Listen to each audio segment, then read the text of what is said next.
The topic of this video is solving nonlinear systems of equations by substitution or elimination. This is a continuation of the previous video. Okay, so in our previous video we solved this system and we got 4 potential answers, which means that this is going to be a very long check process because we have to go 1 point at a time and for each point plug it into both equations to see if it really is a solution or if it is extraneous. Okay, so let's go ahead and put point 1 in equation 1 and see what happens. Remember, point 1 is 0, negative 50. So every x is going to be replaced with 0 and every y is going to be replaced with negative 50.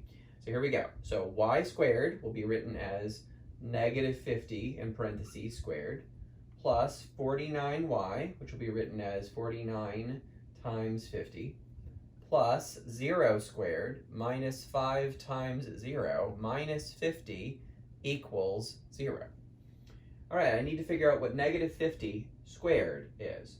Well, a negative squared is a positive, and 5 squared is 25, and then I have 2 zeros, so this must be 2,500.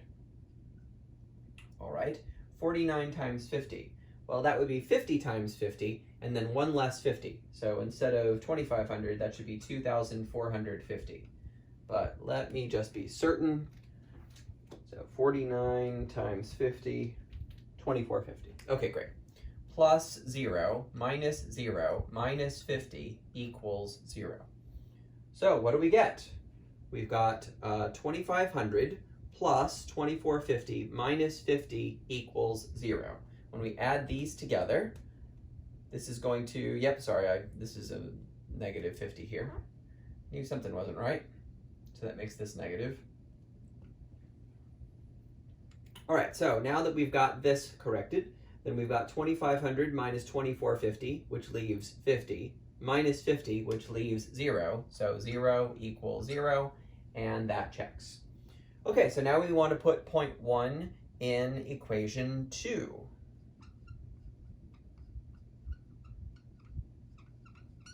And again, let's write our point here. This will help us not make a mistake, despite my having done so a few moments ago. All right, here we go. Y, so that's negative 50, plus 49, plus 5 times 0 minus 50, all divided by y, which is negative 50, and that equals 0. All right, let's work with our fraction first. 5 times 0 is 0. And 0 minus 50 is negative 50. So this fraction is just going to be negative 50 over negative 50.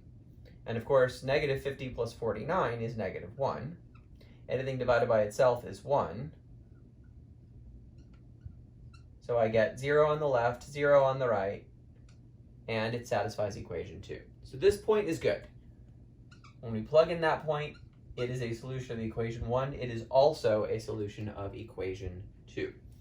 Okay, moving on. Now we're going to plug point 1 into equation 2. Excuse me, we're going to plug point 2 into both equations. I said that wrong.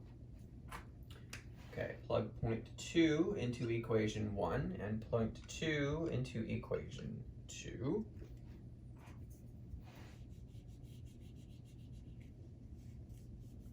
While I'm erasing the board, I'll share with you that math requires patience. We don't always have the luxury of the problems that we're solving being fast. Sometimes they are on the longer side, and we just have to be calm and patient. Okay, here we go. Point 2 is 0, 1. At least we've got some smaller numbers this time. We're plugging it into equation 1. So x's become 0, y's become 1. So we get 1 squared plus 49 times 1 plus 0 squared minus 5 times 0 minus 50 equals 0. 1 plus 49 plus 0 minus 0 minus 50 equals 0. 1 plus 49 is 50, plus 0 is still 50, minus 0 is still 50, minus 50 is 0, so we get 0 equals 0, and that checks. All right, now we're going to plug the same point into equation 2. So y, which is 1, plus 49, plus 5 times 0 minus 50 all divided by y, which is 1, needs to give us 0. 1 plus 49 is 50. 5 times 0 is 0, and 0 minus 50 is negative 50. Anything divided by 1 is itself. So I get 50 plus negative 50 equals 0, and that's true. So point 2 also works for both equations, and we're going to keep that one. All right, we're halfway done with our check. Actually, we're a little bit past halfway done, as you will see in a moment. All right, we're now going to check point 3.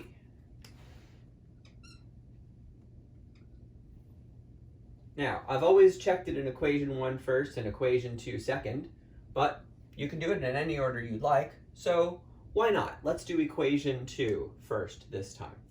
So in equation 2, we're going to replace all the y's and x's with this ordered pair, 10, 0, where x will be 10 and y will be 0.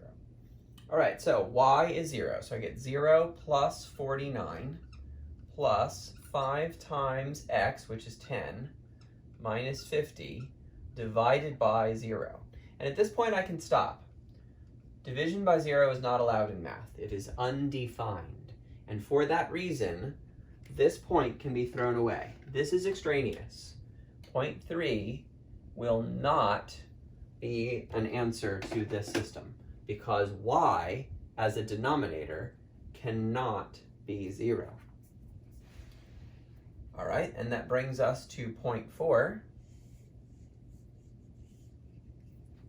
Let's try point 4 in equation 1 and point 4 in equation 2. We'll go into equation 2 again, just because. So 10 and negative 49, we're checking.